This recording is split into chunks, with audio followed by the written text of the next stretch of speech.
Hello and welcome to another episode of The Cost of Glory by Ancient Life Coach. My name is Alex Petkus. Our primary mission here is biography, but in the Cost of Glory podcast, we don't study biography just so we can seem more educated to people we're trying to impress, or just to pleasurably pass the time with stories evoking pity and fear, admiration and humor. That's all fine, but this isn't pure entertainment. We really do it because we're interested in becoming sharper and stronger to face the present challenges we have today. That's why Plutarch wrote these lives, after all.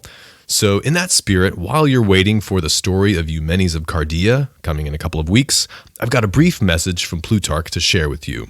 This passage comes from a treatise Plutarch wrote called On Tranquility of Mind. It's for a busy friend of his, a Roman leader. So a guy from a long time ago, but I bet you can use this advice today, or maybe tomorrow at the latest. Okay, so this friend of Plutarch's seems to have been a member of the Roman Senate. He was the kind of man who had to make public statements frequently, plead in court on behalf of clients on a regular basis. His name was Pacius, and Pacius received requests for his assistance with all kinds of problems and causes day in and day out. So you can imagine he got pretty stressed sometimes and often wondered if he might be happier if he could somehow back out of the life that he had gotten himself into. And he shared his frustrations with Plutarch. And so Plutarch offered his friend a mental tool that he could use, and you can use it too, to reframe your circumstances. And reframing works because achieving tranquility of mind, a positive mental state, is all about your inner disposition rather than your external circumstances.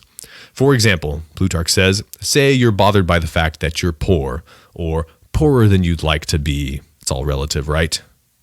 Well, you can consider the example of two famous statesmen who were poor. Epaminondas, a Theban that we'll meet briefly in the upcoming biography of Eumenes and more fully in the life of his friend Pelopidas, and Fabricius, a Roman that we'll meet in the life of Pyrrhus coming soon. So these are relatively poor men, but they're legendary for their virtue and their contribution to their societies. So if you're poor, Plutarch says, well, which Theban would you rather have been than Epaminondas? Or which Roman would you rather have been than Fabricius? So there's a reframe of circumstances for you. But Plutarch knows that poverty isn't really his friend Pacius's problem.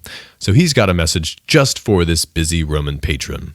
He says, quote, most people are pained and exasperated by the faults, not just of their relatives and friends, but even of their enemies. You see, abuse and rage, envy and malevolence and jealousy, coupled with ill will, are destructive to those who are committing them. But other people who are bothered and exasperated by them are fools.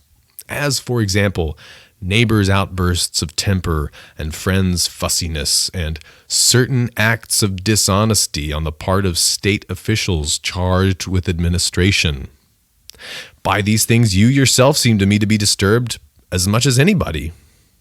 And so you become angry and bitter against these people, and you suffer from their passions and infirmities. But this makes no sense.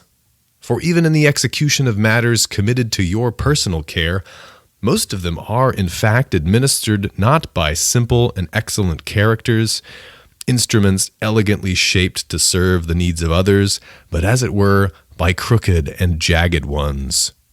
Do not therefore consider it your business to straighten them out, and it would not be, in any case, very easy to do so.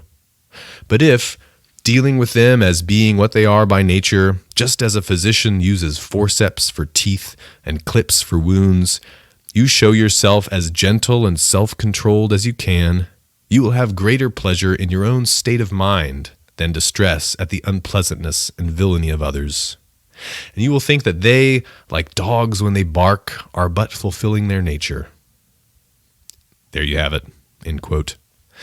So whether it's a coworker or boss or contractor or vendor or customer, or perhaps a relative or a friend or a loved one bothering you, or if it's yet another crazy headline that stole its way into your field of attention, try that trick from Plutarch of taking pleasure in your controlled response to it rather than getting irritated at the circumstance you didn't cause. Try a reframe today. And if you feel inclined to do some good in the world today, sign on to iTunes or your favorite podcast platform and leave us a good review, would you? It really helps us out. And also, don't forget to sign up to our growing Ancient Life community at ancientlifecoach.com. Till next time, this is Alex Petkus.